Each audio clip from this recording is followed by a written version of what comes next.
All of you off the plane now." The flight attendant's glare cut through the cabin as she pointed at the black family seated in first class. Passengers shifted uncomfortably, some recording on their phones. None of them knew this family actually owned the entire airline, and that this act of arrogance was about to cost the crew far more than their pride. When a flight attendant dismisses a black family and kicks them out of first class, she thinks she's putting them in their place. But when the plane lands, she discovers the shocking truth. They own the airline. What happens next will leave her questioning everything before we start the story. Tell us in the comments where you're watching from, and if you enjoy this story, don't forget to like and subscribe. Rebecca Collins had been working as a flight attendant for nearly 15 years. She had seen it all: grumpy passengers, last-minute requests, and delayed flights. She prided herself on keeping her composure.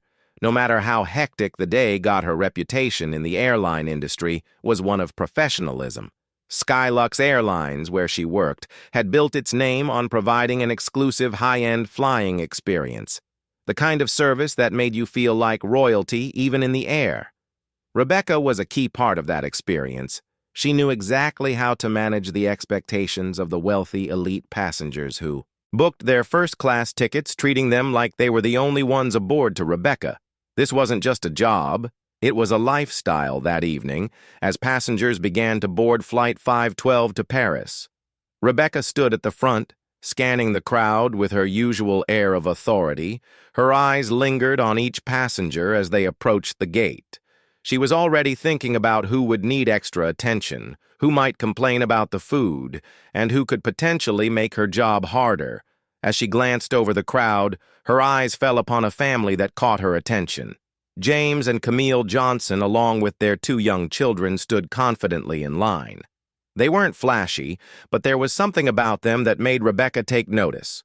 James wore a simple navy blue suit, and Camille had on a modest yet elegant dress, their children quiet and well-behaved beside them. From their appearance, they seemed like any other family who could afford first-class tickets, yet something about them unsettled Rebecca. As they approached the gate, Rebecca noticed that their boarding passes were first class, and yet she couldn't shake the feeling that they didn't belong in the premium section. It wasn't their attire, no, that was perfect. It wasn't even the polite way they addressed her. It was something else, something Rebecca couldn't quite put her finger on. Her instincts kicked in, and as the family reached the front, she asked them to step aside for a moment. "Is there a problem?" James asked, his voice calm, but there was an edge to it, like he was already sensing something was off. Rebecca didn't respond immediately. She scanned their tickets again. There was no mistake, but for some reason, she felt an unexplainable urge to challenge them. "I'm afraid I'll need to confirm your reservation," she said, even though the system clearly showed their tickets were valid. "There seems to be some confusion," she added, giving a polite but forced smile. James and Camille exchanged a quick glance but said nothing. They waited, patient but wary, as Rebecca stepped aside to speak with a supervisor. The seconds stretched into minutes, and the tension between them thickened. Passengers behind the family grew impatient, some whispering quietly about the delay. Finally, Rebecca returned her smile colder than before. "You need to follow me," she said, but instead of leading them to the first-class section in the front of the plane, she directed them to the back near the restrooms, far from the windows. With the best views, it was a subtle, calculated move, one designed to send a clear message. Rebecca didn't believe this family was suited for the first-class experience she had worked so hard to curate.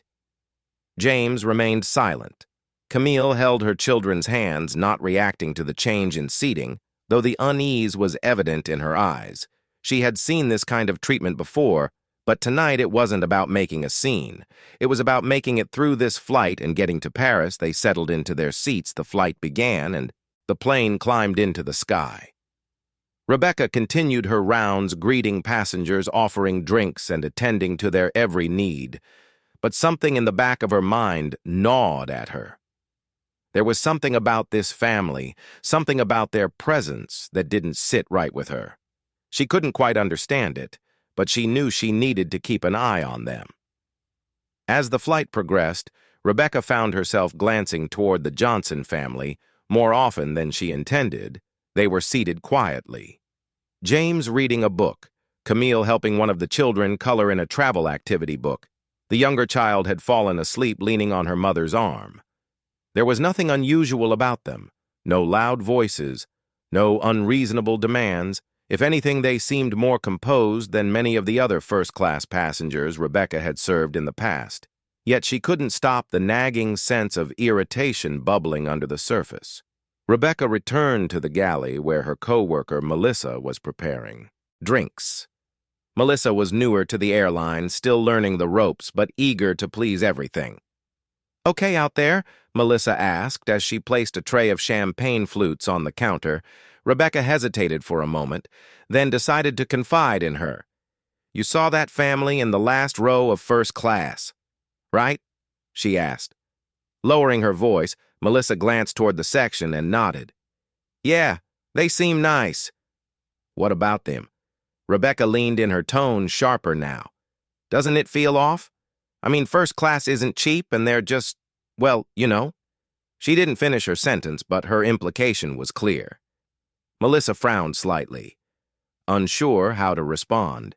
"They have valid tickets, don't they?" she asked cautiously. Rebecca rolled her eyes. "Of course, but that doesn't mean anything these days. People game the system all the time. I've seen it before." Melissa didn't push further, but Rebecca's words hung in the air. Rebecca continued to stew, her elation growing. She felt justified in her actions earlier at the boarding gate. Convinced that her instincts about the family were correct, she started keeping a closer watch on them, looking for any sign of behavior that might confirm her suspicions. Meanwhile, James and Camille could sense the subtle tension around them. Camille, ever perceptive, noticed that their service was unusually slow. Other passengers had received their drinks and snacks promptly, but their row seemed to be overlooked when they pressed the call button to request water for their daughter. It took an unusually long time for a flight attendant to respond. Camille said nothing, but James leaned closer to her, whispering, "They're watching us." Camille gave a small nod, her expression calm. "Let them," she whispered back. "We've dealt with worse." James sighed but didn't reply. Instead, he reached for his phone, checking his email briefly before setting it aside. He didn't want to make a scene, but he couldn't help but feel a growing frustration with the way they were being treated. This was supposed to be a relaxing, celebratory trip for their family, not an exercise in patience. Unbeknownst to Rebecca, one of the other passengers in first class was observing her behavior closely. A middle-aged man in a sharp suit seated a few rows ahead of the Johnsons had noticed the delays in their service and the barely concealed annoyance in Rebecca's demeanor whenever she passed their row. He raised an eyebrow but said nothing for now as the flight continued. The tension in the air grew thicker. Rebecca tried to refocus on her tasks, but she couldn't shake the feeling that something about this family was challenging her authority in ways she couldn't articulate for the first time in years. Her usual sense of control felt shaky, and she didn't like it one bit. As the dinner service began, Rebecca deliberately delayed attending to the John and Fames row. Other first-class passengers were enjoying their gourmet meals, sipping on fine wines, and laughing softly over their conversations. Meanwhile, James and Camille waited. Patiently, their menus still untouched on the tray table, Camille glanced around discreetly. Noticing how effortlessly the attendants catered to the other passengers, she leaned over to James and said quietly, "This isn't a coincidence." James sighed and leaned back in his seat, crossing his arms. "I know," he muttered. His voice carried a measured calm, but the frustration was evident in his eyes. "But let's not give her the satisfaction of seeing us upset at last." Rebecca approached their row, her expression neutral, but her body language stiff. "I apologize for the delay," she said curtly, setting their menus down with a sharpness that was subtle but noticeable. "We've had a bit of a backlog in the galley. Can I take your order now?" Camille smiled politely, but didn't miss a beat. "Yes, of course," she said, her tone unwavering. She and James placed their orders, speaking in the same calm, composed manner they had maintained since boarding. Rebecca jotted down their choices quickly and left without the usual warmth she reserved for other passengers as the meal service dragged on. Rebecca's behavior didn't go unnoticed. The man in the sharp suit, now quietly sipping his whiskey, continued to observe the Johnsons and the lackluster service they were receiving. He seemed to weigh his thoughts carefully, deciding whether or not to intervene finally when the meal was served. The Johnson received their plates. Last, the delay was glaring, but Camille kept her head high, cutting into her dish with practiced ease. James offered a small smile to his wife, appreciating her grace in the face of such obvious disrespect. Their children remained quiet as if sensing their parents' mood and mirroring their calmness. Midway through the meal, the man in the sharp suit couldn't stay silent any longer. He flagged down Melissa, who was passing by. "Excuse me," he said in a low but firm tone. "Can I ask why the family in the last row of first class was served so late?" It's not hard to notice Melissa froze for a moment, her eyes darting to Rebecca, who stood just a few feet away. Rebecca turned toward the man, her face tightening slightly. "I assure you, sir, everything is under control," she said quickly, trying to deflect the question. The man raised an eyebrow, unimpressed by her response under control. "It looks to me like there's a deliberate effort being made to ignore them. Do you think that's appropriate for passengers who paid for first-class service?" Rebecca's cheeks flushed slightly, but she forced a professional smile. "I'm sorry if it appeared that way, sir. That was not the intention." The man stared at her for a moment longer, his expression unreadable. Then, with a subtle shake of his head, he turned back to his meal, leaving Rebecca feeling more rattled than before. Melissa, looking uncomfortable, excused herself and retreated to the galley as Rebecca tried to regain her composure. She stole another glance at the Johnson family. They weren't making a scene, they weren't complaining. Yet somehow their calm presence felt like a quiet rebuke, a challenge she wasn't prepared to face. For the first time that evening, Rebecca began to feel the faintest pang of unease. Something about this situation felt bigger than she had anticipated, though she couldn't quite put her finger on what it was. The rest of the dinner service passed uneventfully on the surface, but the tension continued to linger in the cabin.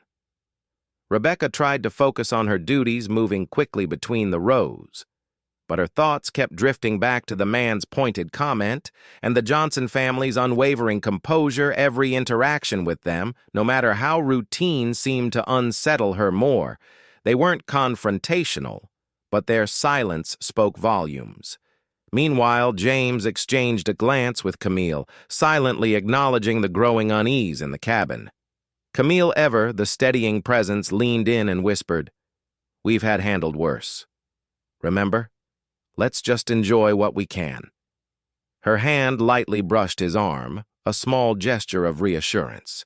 James nodded, but his jaw remained tight.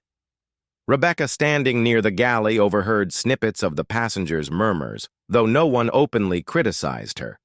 The man's earlier comment had clearly sparked quiet conversations. Rebecca felt her control slipping, and with it came an uncharacteristic nervousness. She prided herself on maintaining professionalism and command in any situation. Why was this family getting under her skin as the hours stretched on the cabin lights dimmed for the night?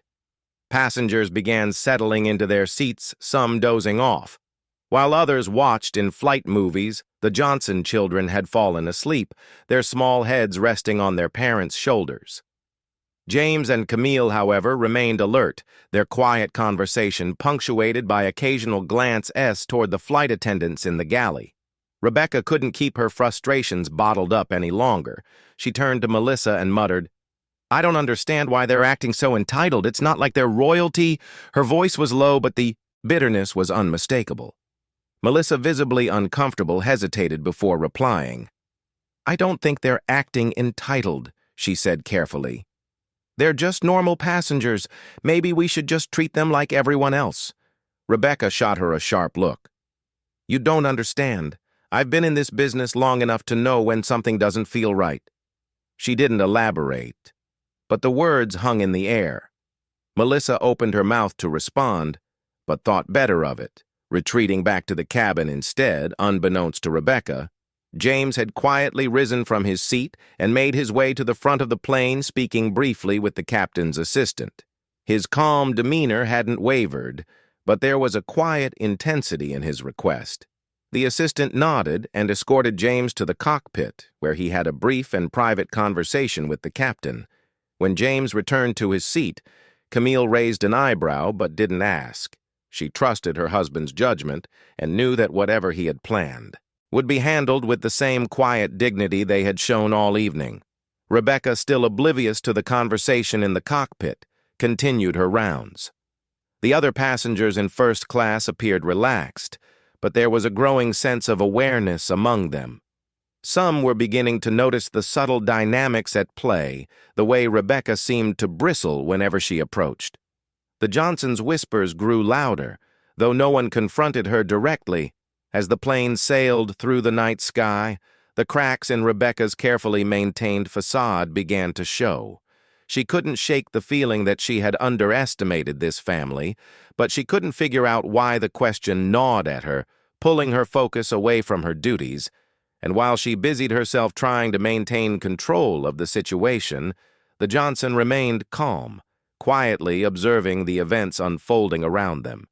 Something about their stillness was unnerving, and Rebecca had no idea just how much her actions were about to cost her as the planing soared through the darkened skies. Rebecca's unease continued to grow. Every glance at the John family seemed to unsettle her further. They weren't loud. They didn't demand anything, and yet their quiet presence felt like a challenge she couldn't ignore. Meanwhile, the cabin remained calm. Most passengers either sleeping or quietly watching movies. It should have been a routine flight, but Rebecca could feel an invisible weight pressing down on her. In the first-class cabin, James adjusted his seat slightly, leaning closer to Camille. "Everything's set," he whispered.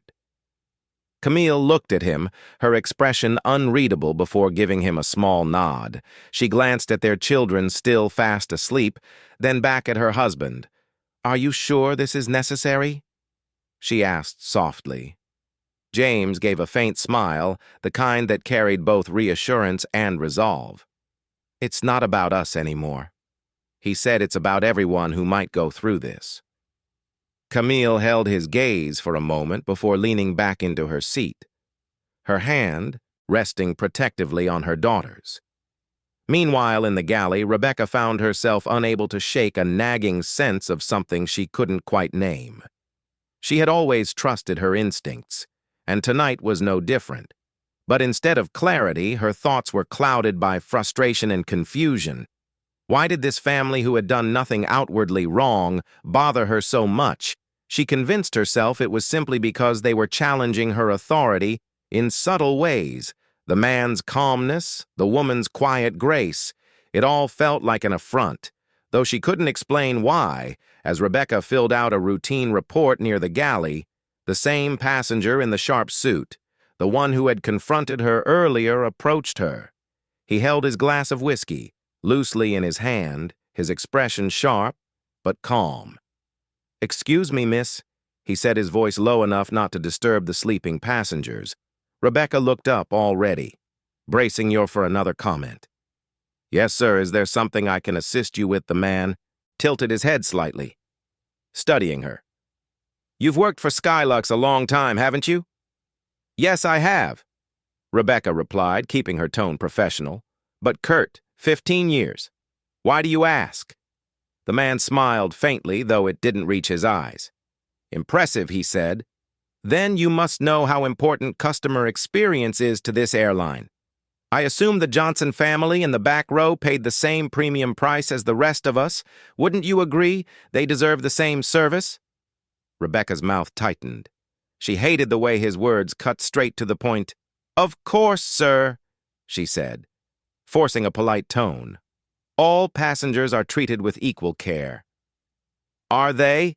he asked, raising an eyebrow, "because it doesn't look that way from where I'm sitting." Rebecca's hand clenched slightly around the edge of her clipboard. "Bo," If there's a concern, I assure you it will be addressed. The man took a sip of his drink, his gaze never leaving hers. Good, he said evenly, because you never know who might be watching with that. He turned and walked back to his seat, leaving Rebecca standing in the galley with a growing sense of dread. She felt as though she had just been warned, though she couldn't say why. Her thoughts raced, trying to piece together what he might have meant. Did he know the family? Were they someone important? Rebecca shook her head, trying to push the doubts aside. She had handled difficult passengers before, and she would handle this situation as well. But deep down, she couldn't ignore the uneasy feeling that had settled in her chest. Something about this flight was different, and she was starting to realize that she might not be the one in control. After all, the hours dragged on, and Rebecca's nerves began to fray every time she looked at the Johnson family. They seemed so calm, so unbothered by the thinly veiled hostility she had shown. Their composure only added to her unease, making her feel as if they knew something she didn't. Her mind replayed the man's cryptic remark in the galley. You never know who might be watching. What had he meant? And why had he directed that comment toward her as the plane began its gradual descent toward Paris?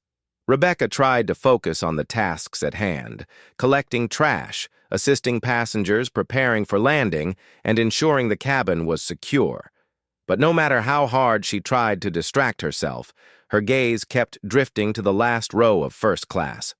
James and Camille had woken their children, who were now quietly staring out the window, captivated by the city lights far below. Camille was adjusting her daughter's blanket, while James checked something on his phone, his expression as calm and measured as ever in the back of her mind. Rebecca couldn't shake the feeling that something big was coming. It wasn't just the Johnsons' quiet presence, it was the way some of the other passengers had started glancing their way. Whispering amongst themselves, the tension in the air had shifted, and Rebecca felt as though she was standing on the edge of something she couldn't control as the plane touched down on the tarmac. The passengers in first class began gathering their belongings, readying themselves to disembark.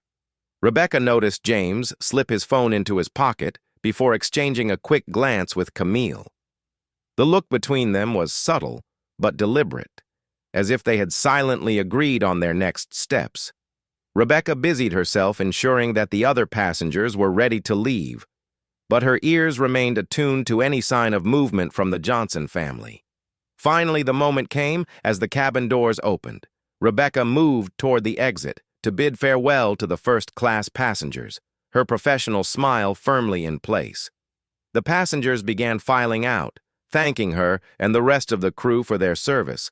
The man in the sharp suit passed by her, giving her a long, pointed look, but saying nothing. When it was the Johnson family's turn, Rebecca stiffened slightly. James paused, looking her directly in the eye. "Thank you for the flight," he said in a tone so polite and measured that it made Rebecca's stomach tighten. Camille offered a similar courteous nod, her gaze steady and unreadable. Rebecca forced a smile and nodded back. "You're welcome," she said quickly, eager for them to move on as they exited. James turned briefly to look back at the cabin, his expression thoughtful. Rebecca couldn't tell if it was a gesture of farewell or something else entirely.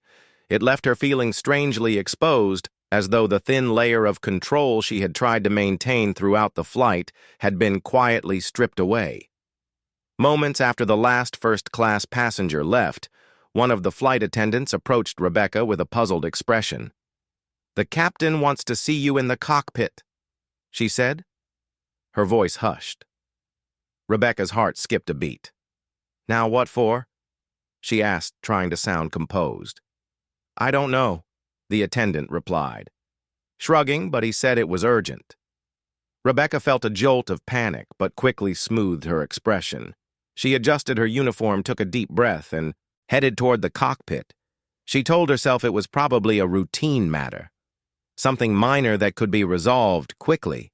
But as she walked through the empty first-class cabin, she couldn't shake the feeling that this was about the Johnson family, and that whatever was waiting for her in the cockpit would change everything. Rebecca stepped into the cockpit, the usual hum of the plane systems filling the small confined space. The captain, a composed and seasoned man named Captain Harris, was seated with the co-pilot beside him, both reviewing final landing procedures as Rebecca entered. Captain Harris looked up, his expression unreadable. "You wanted to see me?" Captain Rebecca asked. Keeping her voice steady, she clasped her hands in front of her, attempting to maintain her usual professionalism. Captain Harris nodded toward the empty jump seat. "Take a seat, Rebecca." Her heart thudded as she sat, glancing nervously between the two men. "Is something wrong?" The captain exhaled deeply, folding his hands on the console in front of him.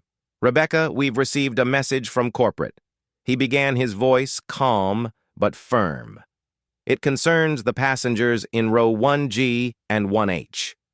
Rebecca's stomach dropped. She didn't respond immediately, her mind racing. What message? Why now? She had handled the situation discreetly. Or so she thought. The Johnson family, Captain Harris clarified, watching her reaction closely. "They're not just passengers, Rebecca, they're owners." Rebecca blinked her mind, struggling to process his words. "Owners?" She repeated, her voice barely above a whisper. "Yes," Harris said, his tone sharpening slightly. "James and Camille Johnson are the majority stakeholders in Skylux Airlines. They recently acquired the company as part of their broader investment portfolio. This flight was one of their first incognito evaluations of staff performance, and from the reports I've been receiving, their experience wasn't exactly up to standard." Rebecca's breath caught, her thoughts spiraled as the weight of his words hit her owners. The very family she had subtly discriminated against throughout the flight didn't just buy tickets. They owned the airline. A cold sweat broke out on her brow as she peed together, the implications of her actions. Every delay, every slight, every dismissive glance, it had all been noticed, not just by the Johnsons, but likely by the other passengers as well.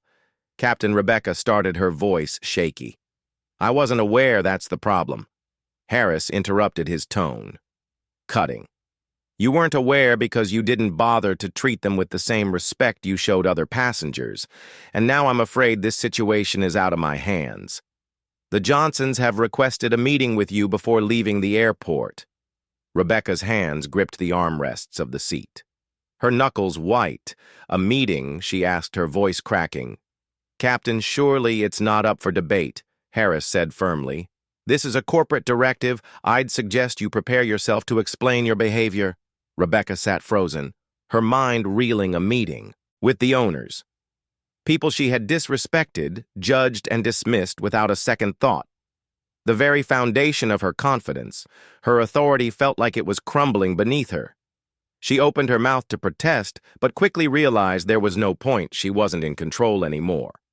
Captain Harris stood, signaling that their conversation was over. "They're waiting in the VIP lounge," he said. "I'll escort you there personally. Let's get this over with." Rebecca rose, slowly, her legs trembling beneath her, as she followed Harris out of the cockpit. The reality of the situation fully sank in. This wasn't just a reprimand. This was the kind of moment that could end her career, and she had no one to blame but herself. Rebecca followed Captain Harris down the jet bridge, her heart pounding with every step. The fluorescent lights above seemed harsher than usual, casting stark shadows that mirrored the dread pooling in her chest.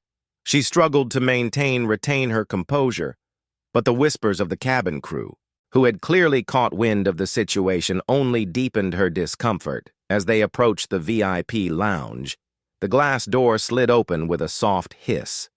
Rebecca's eyes immediately landed on James and Camille Johnson, seated in the plush armchairs of the private space.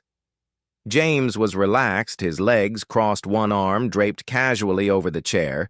Camille sat upright, her posture graceful but commanding, her expression unreadable. Their children were absent, likely being attended to elsewhere, leaving the couple fully focused on what was about to unfold. Captain Harris gestured for Rebecca to step inside, but the weight of the moment kept her frozen in place for a second too long. "Go ahead," he said firmly, his tone leaving no room for hesitation. Rebecca finally stepped forward, Her polished heels clicking against the marble floor, her usual air of confidence had vanished, replaced by the overwhelming realization that she was about to answer to the very people she had judged and mistreated. She stood before them, suddenly hyper-aware of how small and powerless she felt. James glanced up, his expression calm but piercing. He nodded toward the chair across from him. "Have a seat," he said simply. Rebecca lowered herself into the chair, clasping her hands tightly in her lap to stop them from trembling. Camille leaned forward slightly, her gaze steady but unyielding. "Rebecca, is it?" she asked, her tone cool but polite. "Yes, ma'am," Rebecca replied, her voice barely above a whisper. She felt a flush of humiliation creeping up her neck, but she forced herself to meet Camille's gaze. James exchanged a brief glance with his wife before turning his attention back to Rebecca. "I'd like to start by asking you a simple question," he said, his voice measured. "Why do you think we're here?" Rebecca hesitated. Swallowing hard, she wanted to deflect, to shift the conversation away from her actions, but she knew there was no escape. She started, her voice faltering. "I understand there were issues during the flight." James raised an eyebrow. Waiting for her to continue, Rebecca fidgeted with the hem of her blazer. "I may have mishandled aspects of your service," she admitted each word, feeling like it was dragged from her throat. "Mishandled." Camille repeated, her tone laced with incredulity. She exchanged another look with James, who exhaled deeply before leaning forward. "Rebecca," he said, his voice soft but firm, "this isn't about a delayed drink order or a less-than-ideal seat assignment. This is about respect, or in this case, the lack of it throughout that entire flight. You treated us as though we didn't belong. Am I wrong?" Rebecca opened her mouth to deny it, but stopped herself. There was no point in lying. They had seen through her actions just as she had feared. "No, sir," she admitted quietly. "You're not wrong." Camille tilted her head slightly, her expression shifting from stern to something resembling disappointment. "Do you know how many times we've encountered this kind of treatment?" she asked, her voice calm but cutting. "We've worked hard to build a life where we don't have to justify our presence, but people like you still make us feel as though we're trespassing. Why is that?" Rebecca's throat tightened, and she couldn't muster a response. Camille's words cut deeper than she expected, forcing her to confront the unspoken biases she had buried beneath years of polished professionalism. James leaned back, his gaze unwavering. "This isn't just about us," he said. "It's about every passenger who's been made to feel less than because of someone else's prejudice. As owners, we have a responsibility to ensure that this kind of behavior doesn't exist on our airline, and after today, I'm not sure you belong here." Rebecca's eyes widened, panic flooding her chest. "Mr. Johnson, please," she stammered. "This was a mistake, a lapse in judgment. I've been with Skylux for 15 years. I'm good at my job. I can learn from this." James studied her for a long moment, his expression unreadable. Camille, however, was less reserved. "You've been here for 15 years, she said, her voice sharp. "But what have you learned in that time?" "Clearly not how to treat people with respect." Rebecca's heart sank further. The silence that followed was deafening, and she realized that no carefully chosen words or excuses would undo the damage she had caused. The control she had so carefully cultivated during the flight was gone, replaced by an unshakable truth. She had misjudged them, and now she was facing the consequences. James finally broke the silence. "We'll take this matter to corporate," he said calmly. "Your actions today will be reviewed, and a decision will be made about your future with Skylux. But understand this, your behavior is unacceptable, and it reflects poorly, not just on you, but on the entire company. That's something we can't ignore." Rebecca nodded, her hands trembling in her lap. She wanted to plead further to defend herself, but she knew it would only make things worse. Instead, she sat in silence, the weight of their words sinking in as the reality of her actions settled over her like a heavy fog. As Rebecca sat frozen in her chair, the gravity of the situation bore down on her. The Johnsons' words echoed in her mind, dismantling the fragile justifications she had clung to throughout the flight. She felt exposed, as though every unspoken thought, every subtle bias she had acted on was laid bare for the world to see. For the first time in her 15 years with Skylux, she felt genuinely powerless. James leaned forward again, his calm demeanor unshaken. "Rebecca," he said, his voice carrying a weight that made her flinch slightly. "We're not here to humiliate you. This isn't about revenge or making a spectacle of what happened. This is about accountability." Rebecca nodded stiffly, unsure if she should respond. Her throat felt dry and her thoughts scrambled for anything that could salvage her position. She started, her voice cracking. She cleared her throat and tried again. "I understand that my actions were inappropriate, and I'm deeply sorry for how I treated you and your family." Camille's gaze remained steady, her expression unreadable. "Sorry isn't enough, Rebecca," she said firmly. "Apologies don't undo the harm caused. What matters is what you choose to do moving forward. Words are easy, change isn't." Rebecca swallowed hard, her fingers tightening around the hem of her blazer.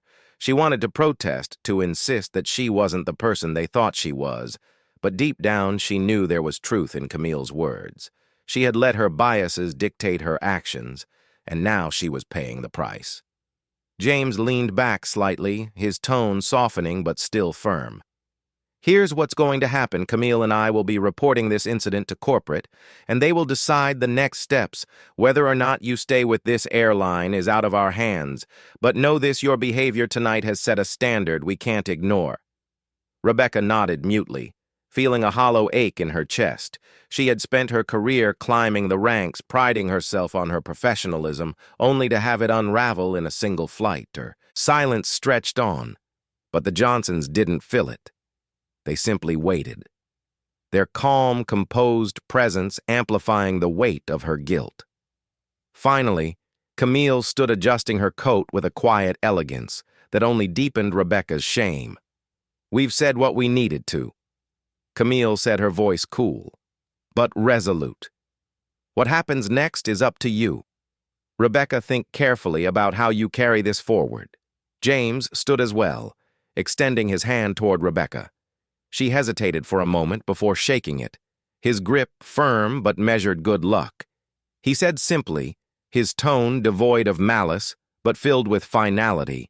As the Johnsons walked out of the lounge, Rebecca sat motionless, her mind a storm of regret and self-recrimination.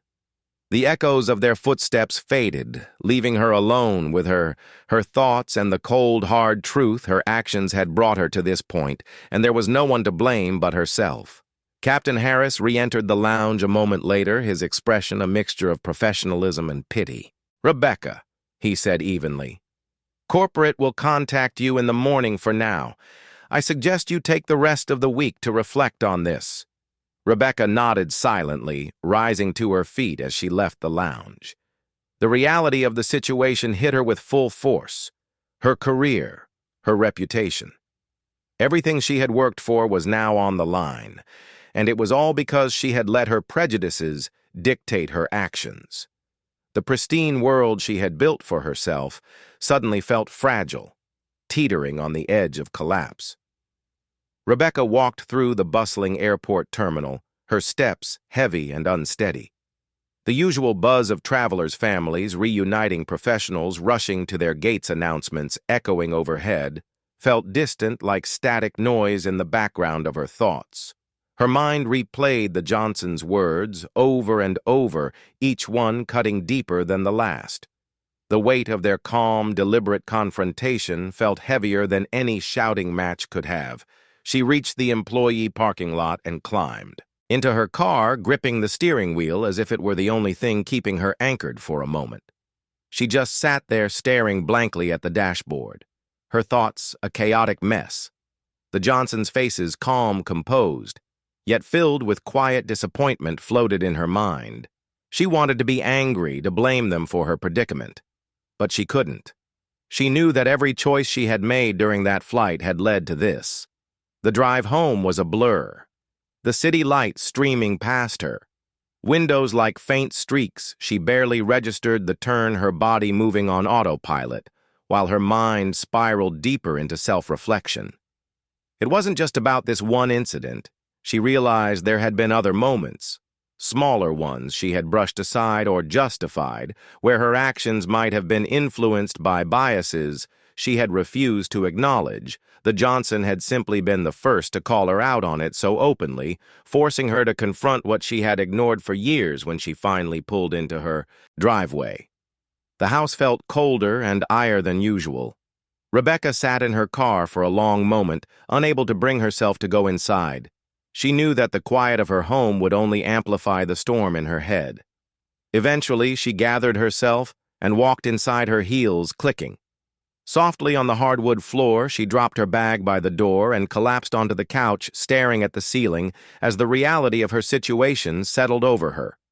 Her phone buzzed on the coffee table, pulling her out of her daze. She hesitated before picking it up, dreading what awaited her. It was an email from Sky's corporate office. The subject line read, "Immediate review of employee conduct. Rebecca Collins." Rebecca's stomach tightened as she opened the email. The message was brief but clear. It confirmed that the Johnsons had filed an official report and outlined the steps that would follow: a meeting with HR, a formal review of her behavior on the flight, and a temporary suspension pending the outcome. There was no mention of termination, but the possibility loomed heavily between the lines. She set the phone down with trembling hands, her mind racing. Her career, 15 years of dedication, of carefully building her reputation, was on the verge of collapse, and yet deep down, a small voice whispered that this wasn't just about the job. It was about something far bigger, something she hadn't allowed herself to confront until now. Rebecca leaned forward, burying her face in her hands. She had spent years believing she was above reproach, that her professionalism shielded her from the consequences of her biases. But the Johnson had torn through that illusion with quiet precision, forcing her to see herself in a way she never had before. And now, for the first time, she didn't know how to move forward. The next morning, Rebecca woke up early, her sleep restless and filled with fragmented dreams of the flight. The email from corporate had been the first thing on her mind as she opened her eyes, a heavy reminder of the day ahead. As she sat with her coffee, staring at the email again on her phone, a part of her hoped it was all some misunderstanding that would blow over, but she knew better. She spent the morning replaying every interaction with the Johnsons, trying to identify the exact moment when everything had gone wrong. The truth, however, was harder to face.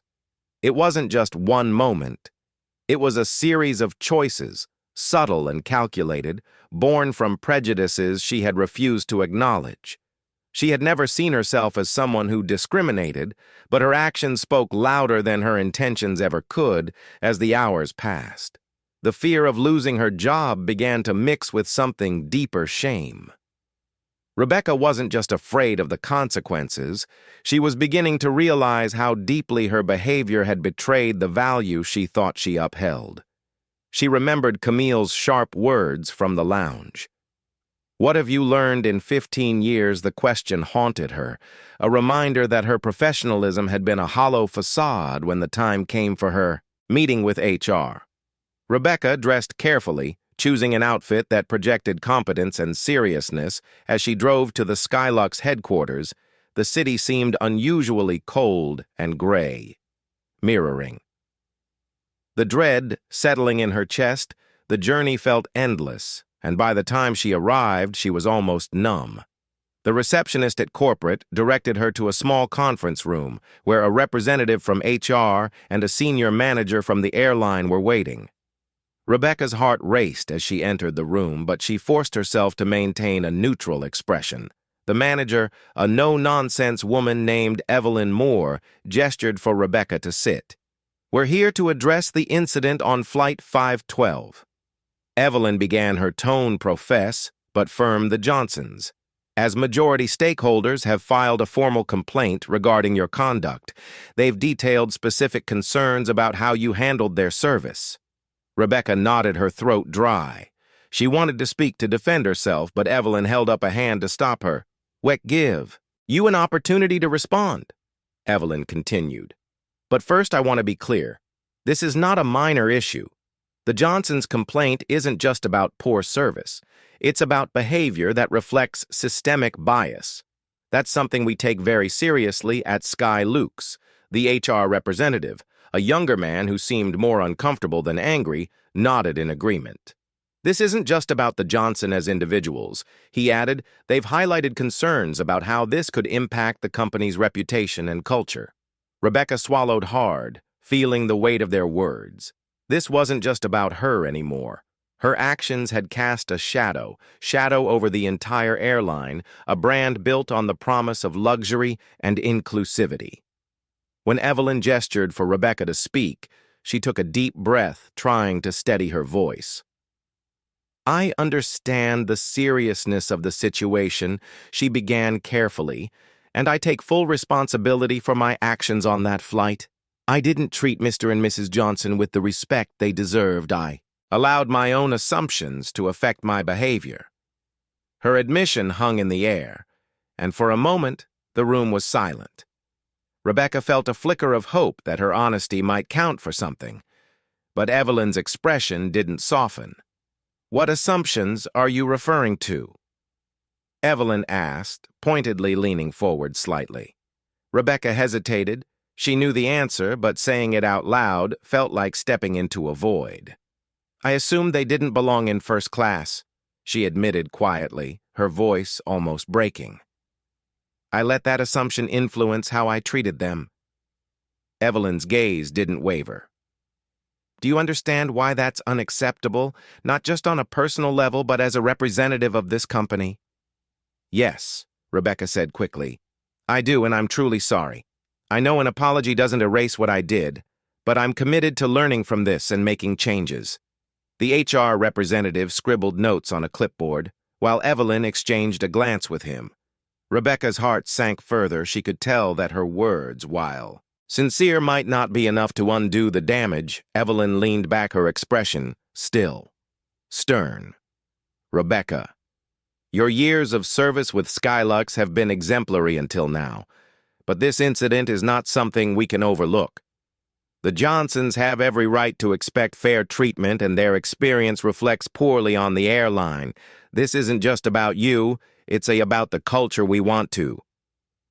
Foster Rebecca nodded, feeling the sting of tears she refused to shed. She had prided herself on her professionalism for so long, but now it felt like nothing more than a shield she had used to hide from her own flaws.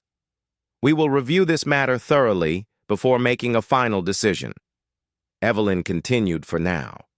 "You are suspended with pay. Pending the outcome, you'll be notified of our decision within the week." Rebecca thanked them quietly, her voice barely audible as she left the conference room. The weight of the suspension pressed down on her. Her career hung in the balance, but more than that, she was beginning to realize that her life as she had known it would never be the same. The days following Rebecca's suspension felt like an eternity. Her usual routine, waking early, donning her crisp uniform, and stepping onto the plane with a sense of purpose, was gone, leaving a hollow void in its place. Each day stretched endlessly as she waited for an update from Skylux corporate. She replayed the flight over and over in her mind, trying to figure out if there was a single moment she could have changed to prevent the spiral of events. But no matter how much she analyzed it, the answer was always the same. It wasn't a single moment. It was every choice she had made, every bias she had allowed to guide her actions. Her phone became both her lifeline and her tormentor. Every time it buzzed, her heart jumped only to sink when the notification wasn't from Skylux. The silence from the airline was unbearable, a constant reminder of the uncertainty looming over her future. She avoided calls from friends and family, unwilling to explain why she wasn't working. The shame of admitting her suspension kept her isolated, trapped with her thoughts on the third day. An unexpected email broke the monotony. It wasn't from corporate or HR, but from a co-worker, Melissa. The subject line read, "Are you okay?" Rebecca hesitated before opening it, unsure if she wanted to hear from anyone connected to the flight. The email was brief but sincere. "Hi, Rebecca. I just wanted to check in. I know things got tense on the flight, and I heard about your suspension. I hope you're holding up. Okay, let me know if you want to talk." Rebecca stared at the screen. Her emotions conflicted. Melissa had been the closest witness to what had happened, and though she hadn't said much during the flight, Rebecca could tell she had disapproved. Still, the email felt genuine, and for the first time in days, Rebecca felt a small spark of connection. She typed out a quick reply. "Thanks for checking in. It's been a rough week. Maybe we can talk soon."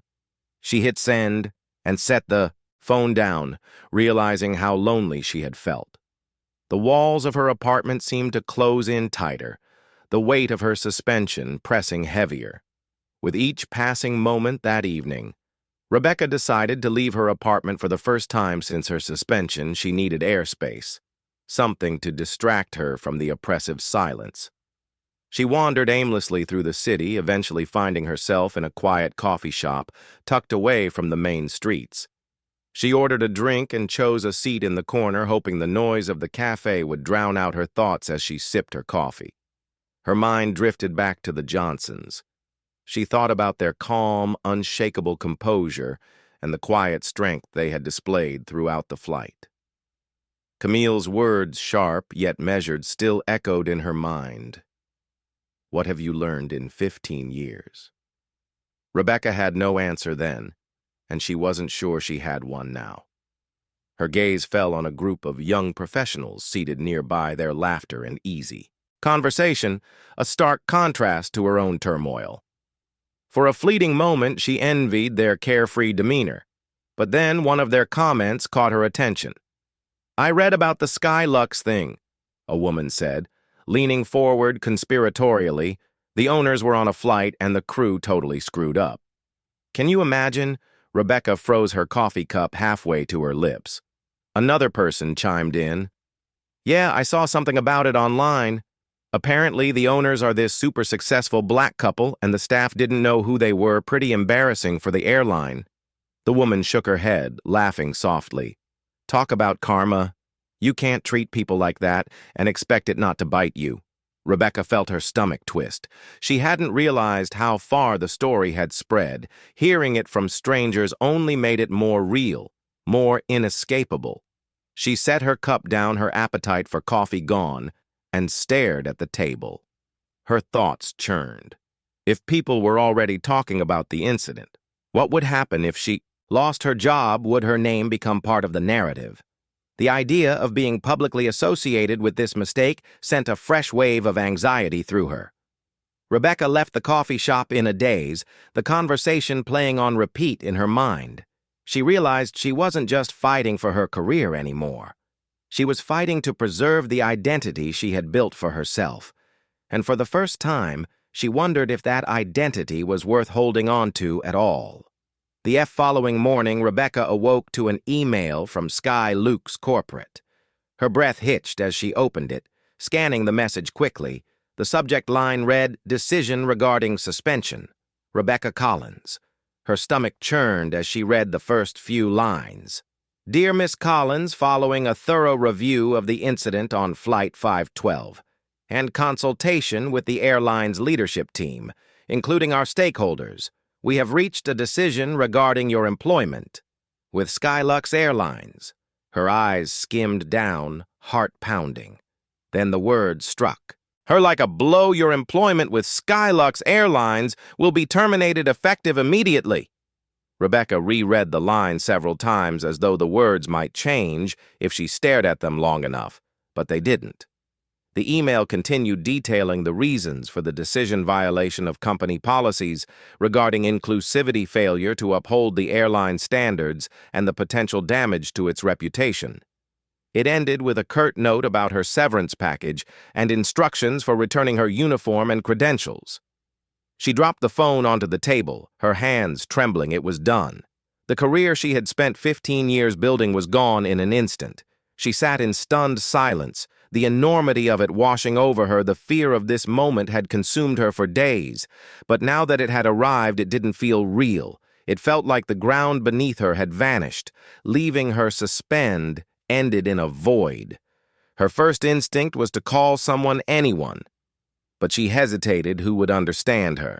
Co-workers would see her as a cautionary tale, a reminder of what could happen if they crossed the line. Her family would likely be supportive, but they wouldn't grasp the full scope of what this meant to her, and she didn't have many friends outside of work. Her life had revolved around Skylux for so long that it was hard to imagine anything else. Tears burned at the corners of her eyes, but she refused to let them fall. This was her doing. She knew that, but the weight of accountability felt unbearable. What now? How could she move forward when her entire identity was tied to the career she had just lost? Rebecca stood abruptly pacing her small apartment. She felt the walls closing in again, the silence growing louder by the second. Her mind raced with questions she couldn't answer. How would she rebuild? Could she, and perhaps the hardest question of all, had she truly learned anything? Or was this just another failure she would carry with her? The weight of the termination letter stayed with Rebecca, like a shadow. For days, she avoided looking at her email, ignored her phone, and stayed locked inside her apartment. The silence wasn't comforting, it was suffocating. Yet she couldn't bring herself to face the world. It felt as though everyone knew, as though her failure was written across her face for strangers to read. On the 5th day, her doorbell rang, startled. She hesitated before peeking through the peephole. It was Melissa. Rebecca hesitated, unsure if she wanted to see anyone, but eventually she opened the door. Melissa gave her a tentative smile. "Hey," she said softly. "I know you've been going through a lot, so I brought you something."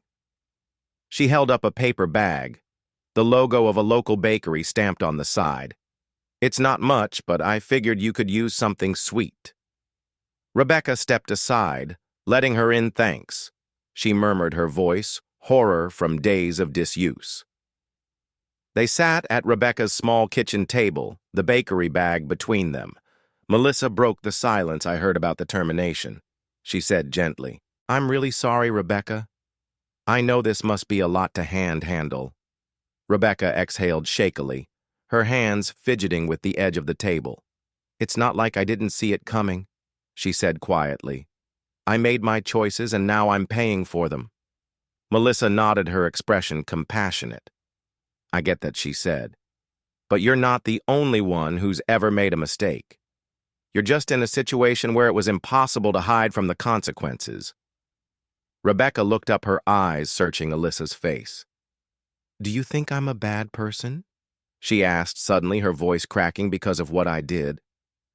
Melissa paused, considering her words carefully. "I don't think you're a bad person, Rebecca," she said. "I think you've been carrying biases you didn't even realize you had, and when they got challenged, you acted in a way that hurt people. But recognizing that, that's the first step toward being better." Rebecca blinked, her throat tightening. "What if it's too late?" she whispered. "What if I've ruined everything?" "It's not too late," Melissa said firmly. "You lost your job, yes, but you didn't lose your ability to learn, to grow, to change. The question is, are you willing to do the hard work to make that happen?" The words hung in the air, heavy but not crushing. For the first time since her termination, Rebecca felt a small flicker of hope, not because the situation had magically resolved, but because she realized she still had a choice. The road ahead was uncertain and full of challenges. But perhaps it wasn't the end. Perhaps it was the beginning of something different, something better. She just didn't know what it looked like. Yet Rebecca sat at the table long after Melissa had left, the bakery bag untouched beside her. The quiet advice Melissa had given echoed in her mind, challenging her to step out of the fog she had been drowning in. The question is, are you willing to do the hard work? It was a simple question, But the answer felt monumental. Could she truly confront the person she had been and find a way forward? The idea of change terrified her. She had spent so many years building her identity as a professional, confident, composed, untouchable. The cracks in that identity exposed so brutally by the Johnsons left, her unsure of who she was without it. But what terrified her more, or was the thought of staying the same, of letting this moment define her as the woman who failed and never tried to fix it, for the first time in days. Rebecca turned on her laptop. She stared at the blank search bar, unsure where to start. Slowly, she began typing unconscious bias and discrimination in the workplace. The search results flooded in articles, studies, training programs, personal essays. She clicked on one, then another, and soon she was immersed in stories of people who had recognized their own biases and worked to overcome them. Each story was different, but one common thread ran through them. Change wasn't easy, but it was possible. Rebecca found herself scrolling through forums and discussion boards, reading the candid experiences of people from all walks of life. Some were grappling with their own biases, while others shared the pain of being on the receiving end of discrimination. One post in particular caught her attention, written by a woman who had faced prejudice in her career and decided to take her experience and turn it into a force for good. She had started an organization aimed at fostering inclusivity and accountability in workplaces. The words resonated deeply with Rebecca. She thought about Camille Johnson sitting across from her in the lounge, asking a question that still haunted her. "What have you learned in 15 years?" Rebecca realized she didn't have a good answer then, but maybe she could start finding one now. She bookmarked several articles and training resources. Her fingers trembling slightly for the first time, she considered reaching out to a professional organization for help, something she would have scoffed at in the past. But now the idea of learning from others felt less like a concession and more like a necessity. Rebecca wasn't naive. She knew this wasn't a quick fix. Undoing years of ingrained attitudes and behaviors would take time and effort. But the alternative, remaining the person who had failed so profoundly, was no longer acceptable. The next morning, she woke with a strange mix of dread and determination. She knew what she needed to do. She picked up her phone and stared at the number she had saved years ago, her younger sister, Leah. They hadn't spoken in months, their relationship strained by Rebecca's rigid and often dismissive attitude. Leah had spent years working as a diversity and inclusion consultant, but Rebecca had never taken her work seriously. Now it was Leah she needed to hear from. Most Rebecca hesitated, her thumb hovering over the call button. Would Leah even want to hear from her after all this time? But as Melissa's words replayed in her mind, "You didn't lose your ability to learn, to grow, to change." She pressed the button and held the phone to her ear. It rang twice before. Leah answered, her voice cautious. "Rebecca, this is a surprise."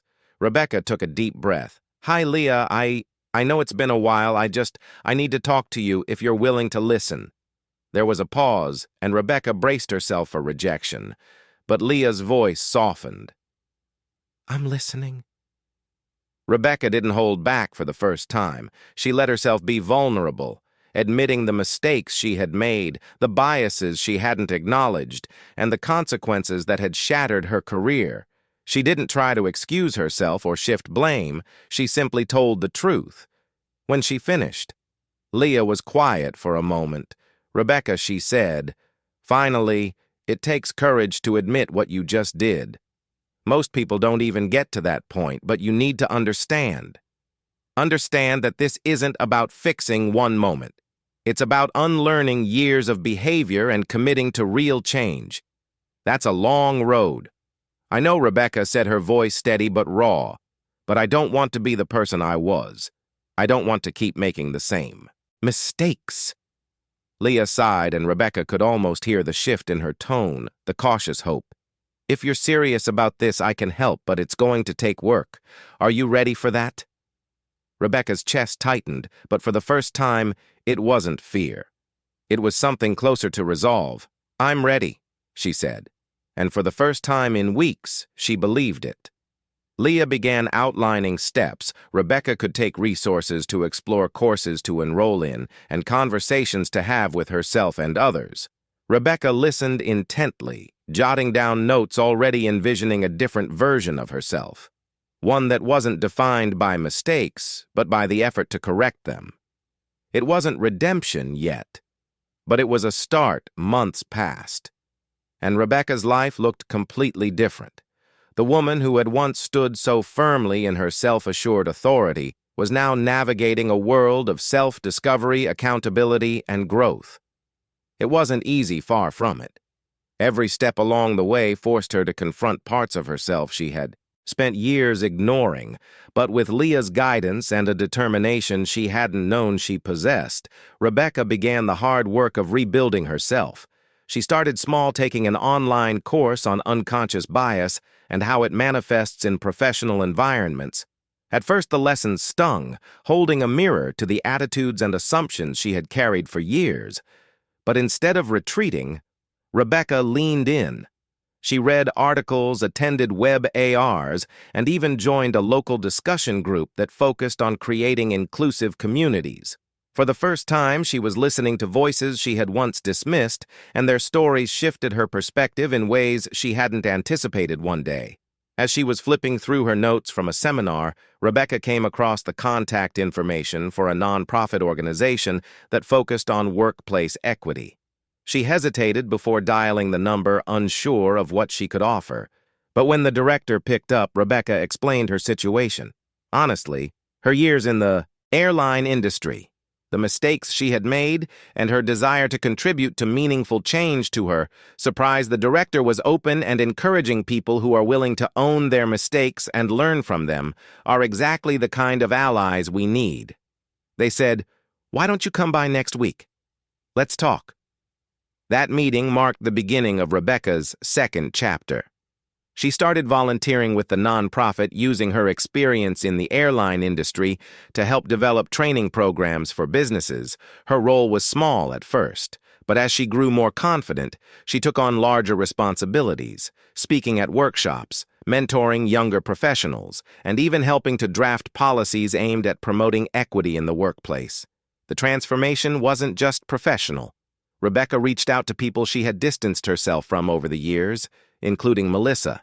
They met for coffee one afternoon, and Rebecca apologized sincerely for the way she had handled their dynamic on the flight. Melissa, ever kind, smiled and said, "I knew there was more to you than what I saw that day. I'm glad you're proving me right."